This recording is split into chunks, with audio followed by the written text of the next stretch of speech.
Hi, everybody. Well, I want to talk to you about a town. We know a lot of towns are at odds with the cruise lines. We have Venice pushing cruise lines to the outer parts of the cities and making them travel further to get in to visit Venice. We have the same thing happening in Bar Harbor. We have this ongoing situation in Key West. And then we have Juneau, Alaska. And I honestly think the way they're doing it is absolutely amazing.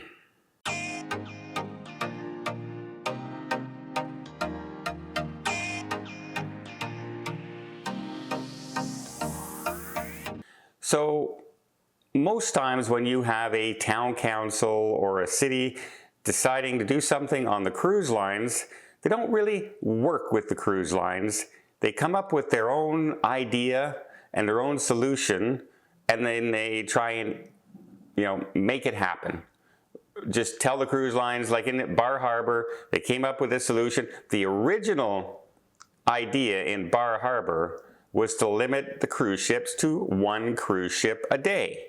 And that got whittled down in meetings and that, and people in the town and environmentalists and activists whittled the town council down to 1,000 cruise passengers. Well, 1,000 cruise passengers a day limit 95% of cruise ships out there, which means they would lose 95% of the business. Of course, business is freak, right? When that happens, they are, what's going to happen to my job? What's going to happen to my livelihood? All because of this town council changing their decision. And of course, it wasn't their original idea. It was not even close to their original idea. And then they just tell the cruise lines, well, you have to follow this and that's it. And the cruise lines go, okay, well, we're just not going to go then. We're just going to go someplace else to towns that will want people. And then the town's going to feel the effect of no cruise ships coming in as opposed to, many cruise ships, and see what happens with the economy then. We don't know. It could all be fine. They could all get land tours coming in. They can get a lot more daily weekend visitors and that. And it all makes it all up.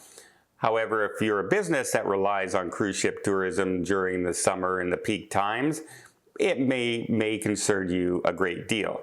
Well, Juneau, Alaska is having those same conversations. As last year alone, with a record-breaking season, Alaska is literally, during that time of year, probably the second most popular destination in the world, other than the Caribbean. The Caribbean is definitely the #1 tourist area in the world, followed by Alaska, followed by the Med. And there is the rub, right? If you're one of the most popular destinations in the world, and now you rely on that tourism dollar, there's not a whole lot of industry in Alaska. You got mining, forestry, and then tourism is a pretty big chunk of change on that system. In fact, many people come and live in these towns during the summer specifically for the tourism jobs. So it is a big part of their livelihoods and economy, and they wanted to lessen the impact in Juneau. 1.7 million people visiting your small city in a short period of time is a lot of people. So they went to the cruise lines and they said, let's see what we can do to help out. And the cruise lines all got together and they worked with them in various ways, from sending ships to another port. Instead of having 2 ships in that day, they're only going to have 1 ship in that day. They're trying to expand different areas, like the Eagle Crest Ski Lodge gondola that's there. They're going to repair that and make sure that's up to date and make that a destination, looking over the landscape of Alaska. And it's further away from the town of Juneau, which takes the traffic out of the system. So they have all these different plans, and it's all because the town council sat down with the cruise line and worked on it. They're even limiting cruise ships. They're limiting the cruise ships to 5. And possibly there were, 8 to 9 on some days in Juneau, some of them tendering to get in and out. But when you work with the cruise lines, they're more than happy to come up with a common solution to everything. And that's what they did. They are now spreading the passengers out.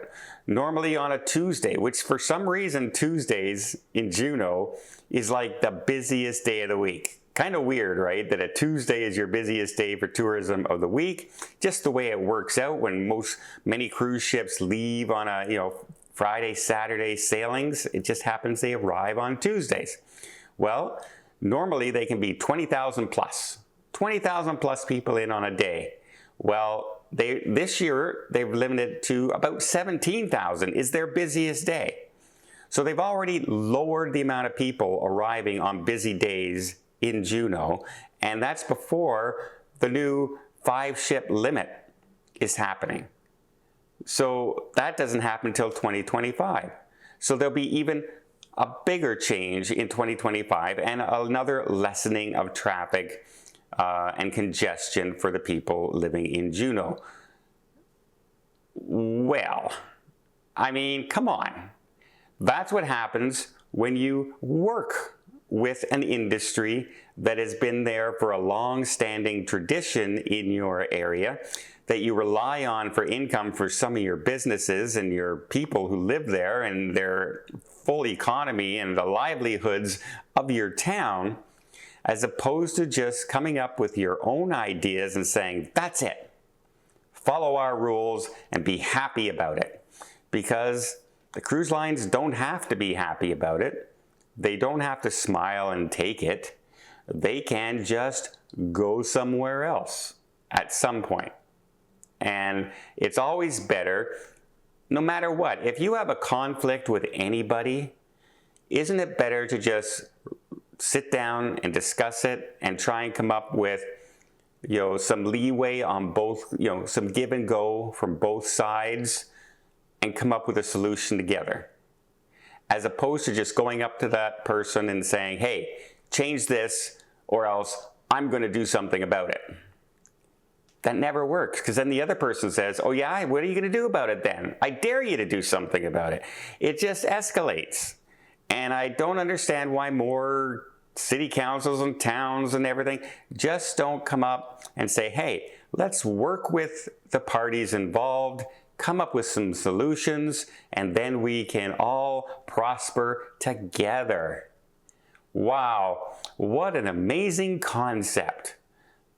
Work together for the better good of everyone.